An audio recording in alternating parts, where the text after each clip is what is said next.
Assalamualaikum warahmatullahi wabarakatuh. Waalaikumsalam warahmatullahi wabarakatuh. Mohon maaf Bapak mengganggu waktunya. Selamat siang. Nggak apa-apa. Alhamdulillah hari ini saya sebagai calon putra akan waktunya Bapak untuk berdiskusi dan sekaligus ingin mengetahui sejauh mana Bapak dalam mengambil sebuah keputusan Pak terkait dengan kondisi yang ada di sekolah kita. Betul. Perkenalkan Pak, dengan saya Asep Supriyatna. Saya mohon izin kepada Bapak ada beberapa pertanyaan sekali lagi berkaitan dengan kondisi sekolah kita Pak. Ya, siap. Nah, untuk yang pertama yang ingin saya tanyakan adalah selama ini bagaimana Bapak dapat mengidentifikasi kasus masalah yang merupakan bagian dari dilema etika dan bukan moral. Ya, terima kasih. Pertanyaan yang bagus. Cara saya menangani masalah-masalah seperti dilema apa tadi? Dilema etika.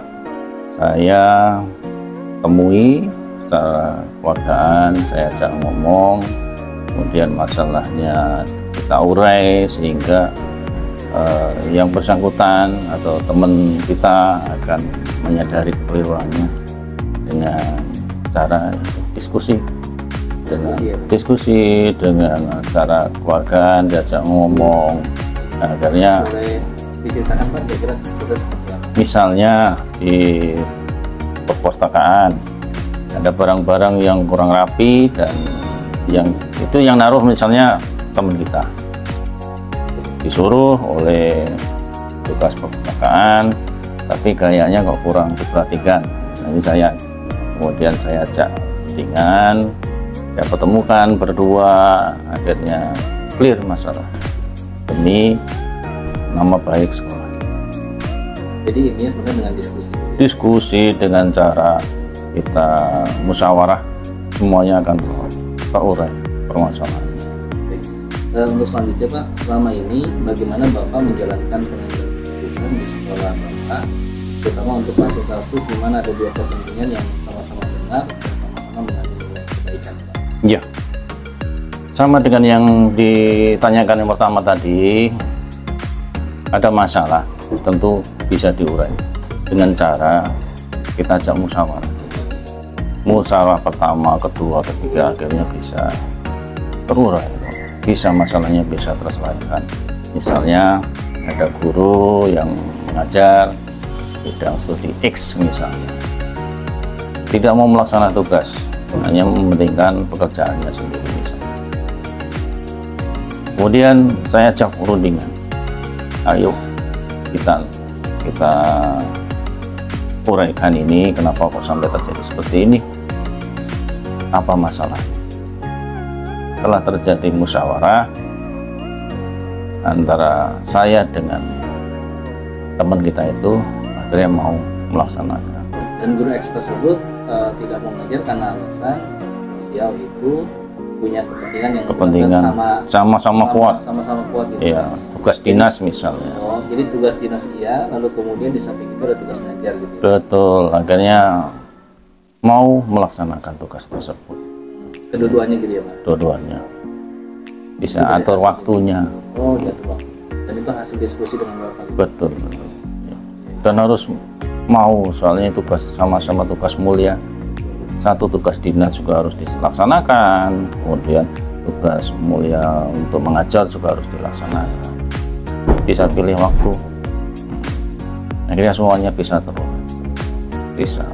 Baik Pak, untuk selanjutnya kira-kira langkah-langkah atau prosedur seperti apa nih yang biasa kita lakukan?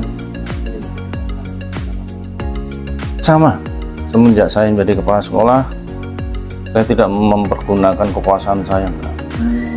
Saya ajak ngomong, ada apa sih Mbak, ada apa sih Bu, ada apa sih Pak, masalahnya seperti ini Pak, gimana caranya? Oh gampang, yuk sama panggil antara satu dan lainnya, panggil musyawarah supaya tidak terjadi orang lain tahu, ya saya ajak ke ruangan saya bicarakan permasalahannya, kemudian sudah clear, gitu aja.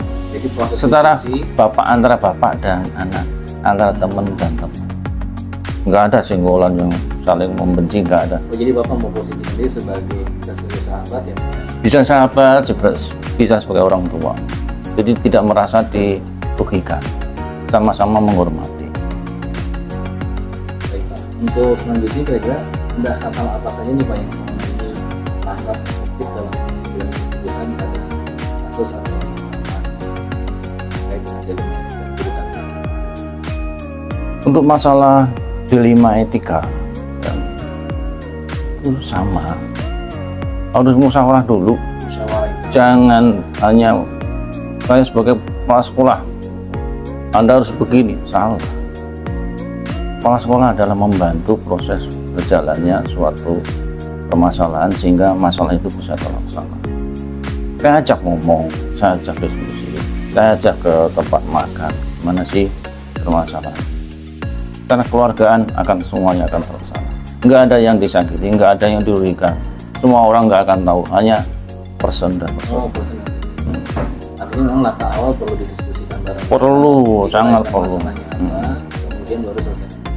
Betul, itu seorang pemimpin. Tapi seorang penguasa lain. Anda harus begini, Anda harus begini, Anda harus begini.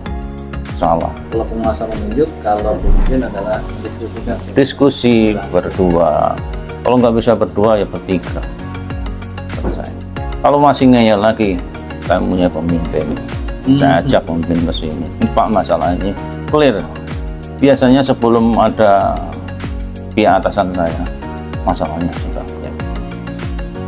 Ya, selama masih bisa dikomunikasikan, betul. masih bisa diselesaikan, bukan selesaikan. Betul.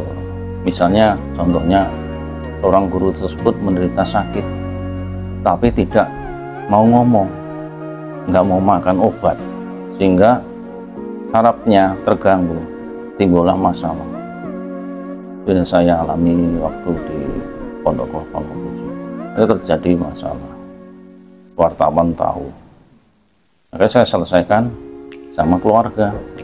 Saya ajak suaminya datang, terus anaknya juga datang, panggil, ngomong berdua. Ya udah sekarang minum obat. Akhirnya selesai, mau clear. Sekarang bagus.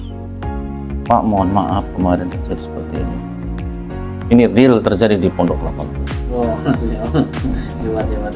Apa-apa malah minum obat ya. Kalau mau minum obat, clear masalahnya. Ya, nah, yang berikut ini Pak, kira-kira hal apa saja nih yang menurut Bapak selama ini merupakan tantangan dalam pengambilan keputusan pada kasus-kasus yang terkait dengan dilema etika ini Pak? Tantangan saya itu termasuk pribadi seseorang tersebut. Saya harus memperbaikinya dengan cara saya sendiri. Cara saya sendiri itu apa? Saya rangkul seperti keluarga. Ya, alhamdulillah beres.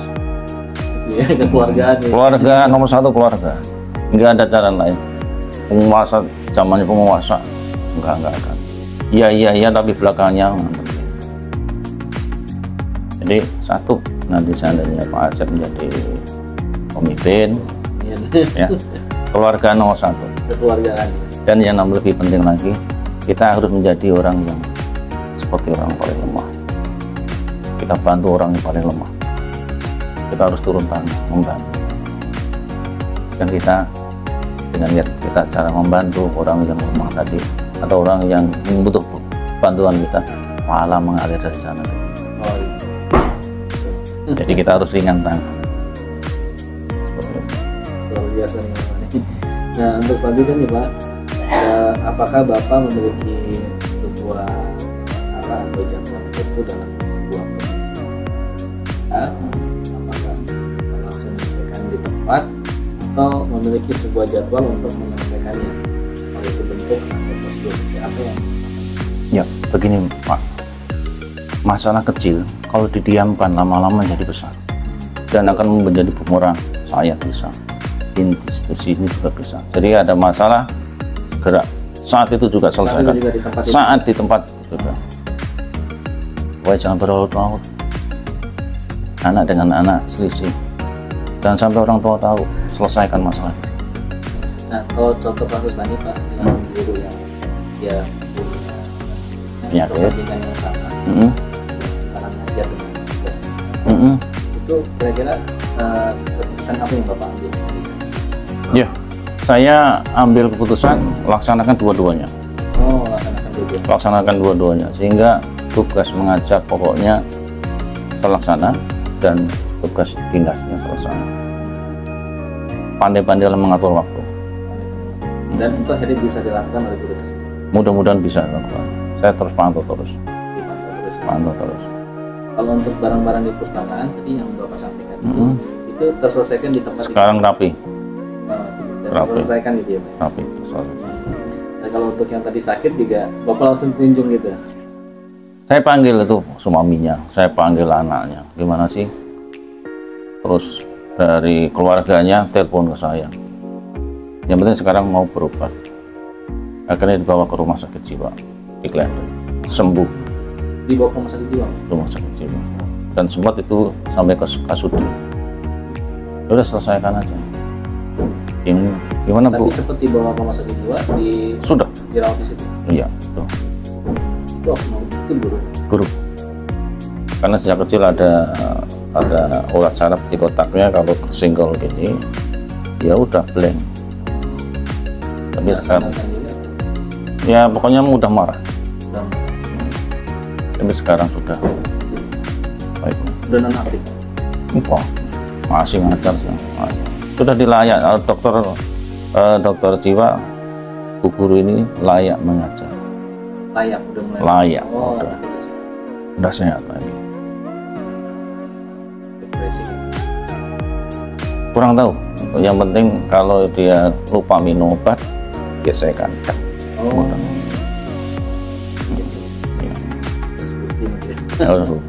Ya, ada apa? Ya Pak, ini yang berikutnya adalah adakah seseorang atau faktor apa yang ini mempermudah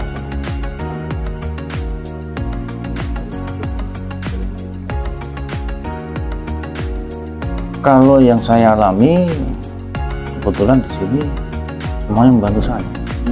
Semua guru membantu. Semua ada saran-saran ke saya, Pak begini. Oh, saya pikir-pikir ya betul, oke, saya lakukan.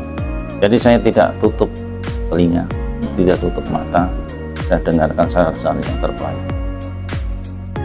Kemudian saya ambil inti-intinya, kemudian saya tulis, oh ya harus begini. Jadi saya mendengar suara-suara dari Yang Maha Kuasa lewat teman-teman. Teman-teman lewat teman-teman. Iya. Yang Maha Kuasa. Guru yang tadi Pak, yang ada kebenaran ya. Iya. Dua.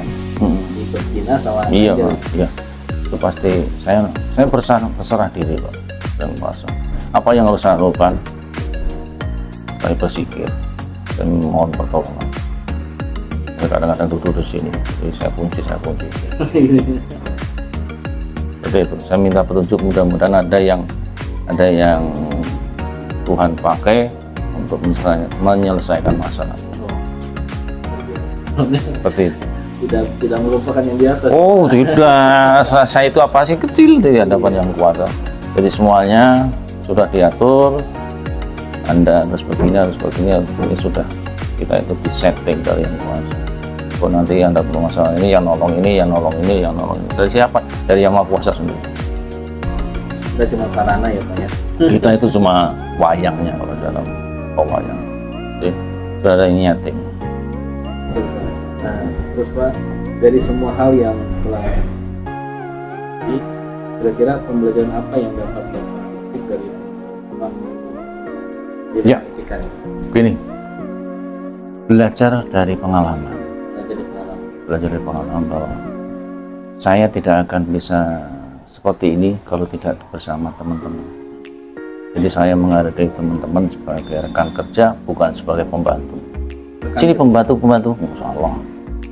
Rekan kerja harus dirangkul. Apa sih kekurangan dari teman kita yang paling bawah? Misalnya penjaga sekolah. Dia kerepotan, saya tahu, turun tuh. Apa turun tangan langsung? Turun tangan langsung, Bapak saya kan, saya turun langsung. Betul sekali. Saya ngeliat langsung tadi. Nah, jadi itulah namanya pemimpin. Tahu kesulitan, tahu masalah pokok dari teman. Jadi kalau seorang pemimpin tidak boleh tutup mata.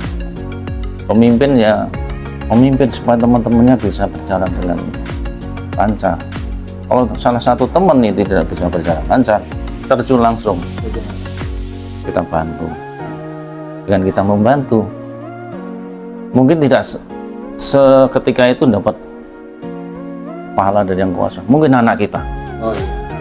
Kita punya anak, kita punya teman. Mungkin dari situ nanti Yang Maha Kuasa membantu. Belum tentu anak saya sesukses saya. Perlu bantuan orang lain. Nah, saya akan bantu. Ya.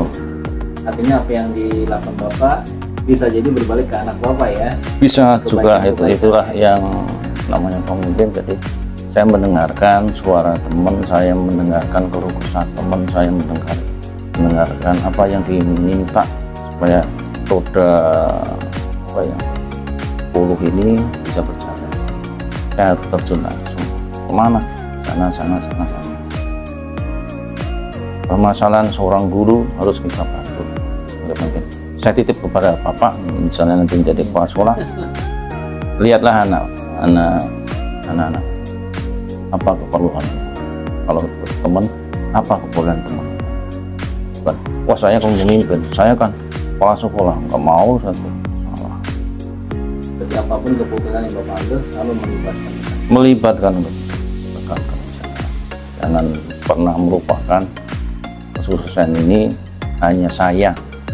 Kalau nggak ada saya, nggak akan seperti salah. Itu diktator.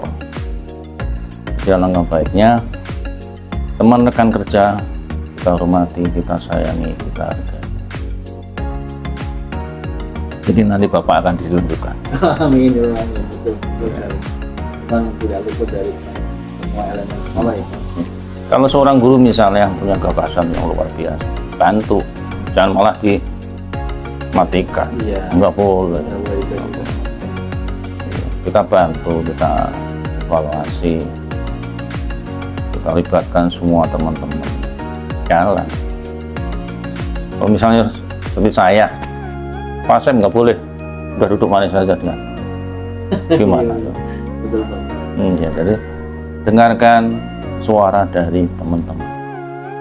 Suara itu siapa tahu itu suara Tuhan. Dan jangan mematikan juga ya Pak ya. Jangan, nggak boleh itu seorang pemimpin nggak boleh seperti itu. Kalau penguasa iya, Anda nggak boleh melebihi saya ya. Itu penguasa. Kalau pemimpin, silakan. Apa yang perlu saya bantu? Bijaksana sekali. Ya ini kan saya belajar Mas. Betul. Saya belajar dari berbagai macam pemimpin Dan saya. butuh proses pengasahan sih Pak. Diasah ya. Iya betul. Jadi dengarkanlah suara-suara kecil yang suci. Suara kecil siapa? Anak-anak. Bisa pembantu, bisa apa ya? Teman rekan kerja, bisa. Baik Bapak, terima kasih banyak atas diskusi kita ini. Terima kasih. Mohon maaf. Saya yang mohon maaf ya, mungkin nggak bisa menjawab pertanyaan Bapak. Ya mudah-mudahan diambil saripatinya saja.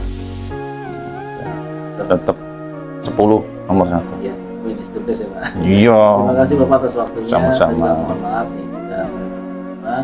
Terima kasih. Assalamualaikum warahmatullahi wabarakatuh. Waalaikumsalam warahmatullahi wabarakatuh. Terima kasih Pak.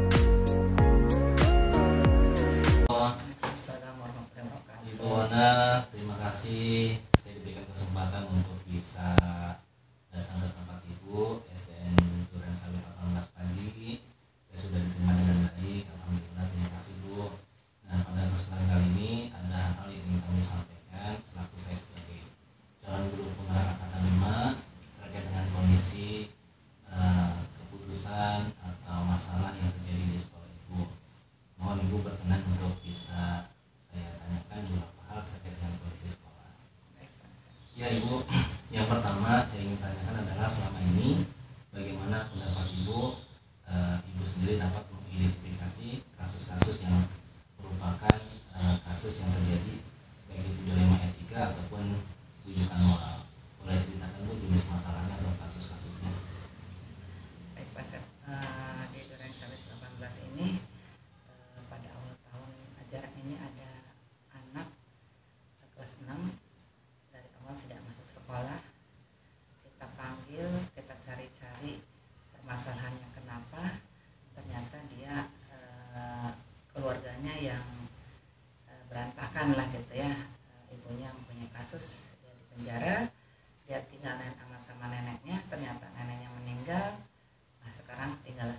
lebihnya sudah berjalan hampir 3 bulan anak itu tidak sekolah-sekolah. Akhirnya kita panggil lagi, alhamdulillah anak itu hadir ke sekolah dan kita tanya apakah masih mau sekolah. Ternyata anak itu menjawabnya sangat antusias ingin sekolah. Akhirnya kami pihak sekolah mencari jalan keluar bagaimana, karena anak tersebut pakaian seragam, alat-alat tersebut tidak ada.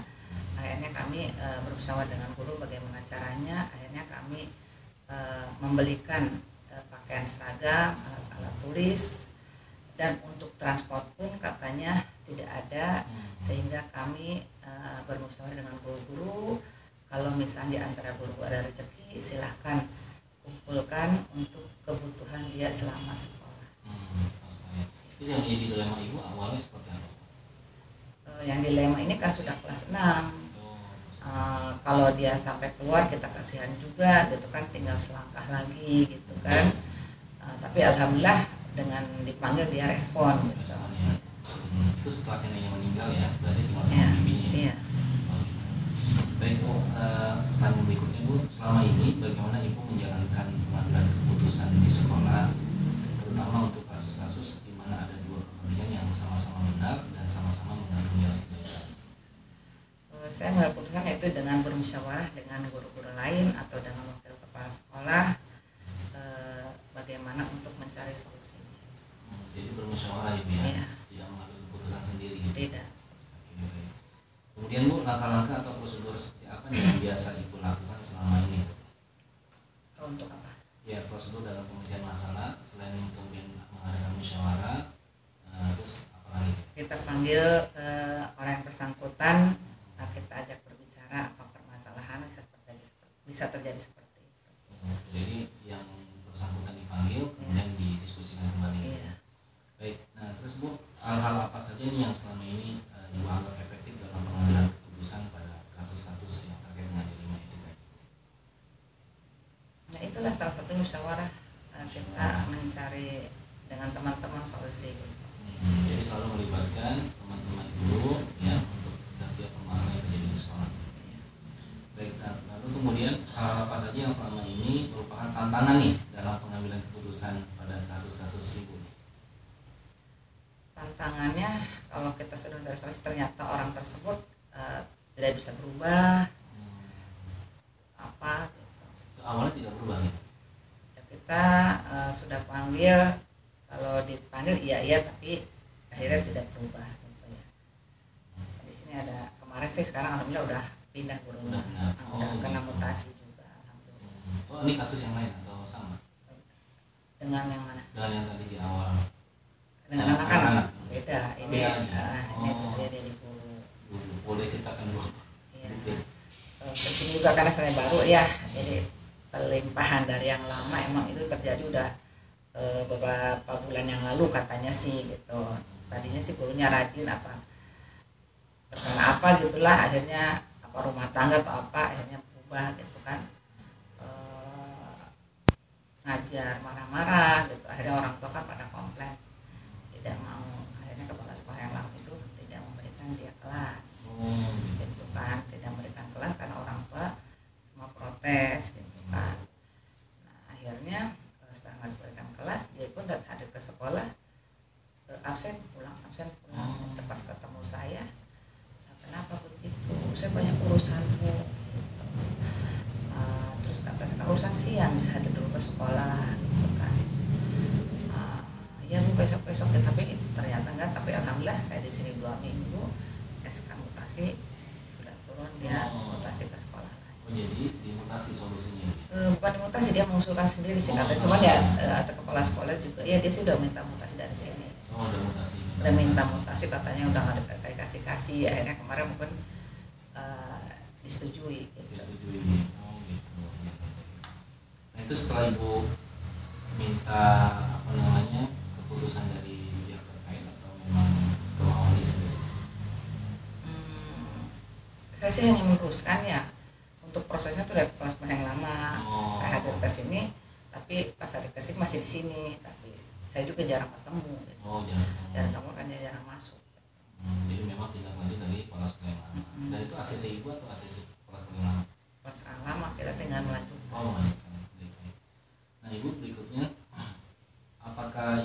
sebuah tata cara atau jadwal tertentu dalam sebuah penyelesaian kasus masalah?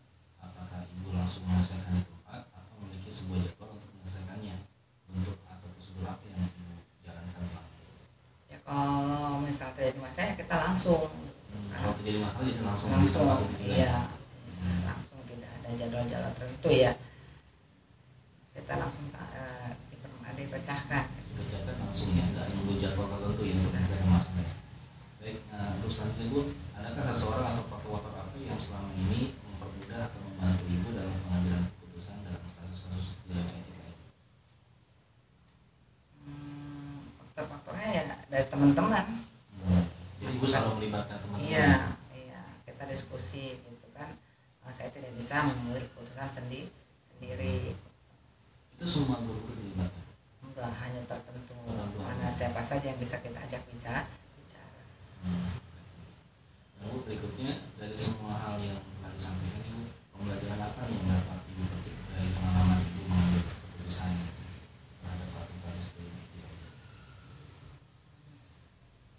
Dari anak apa dari?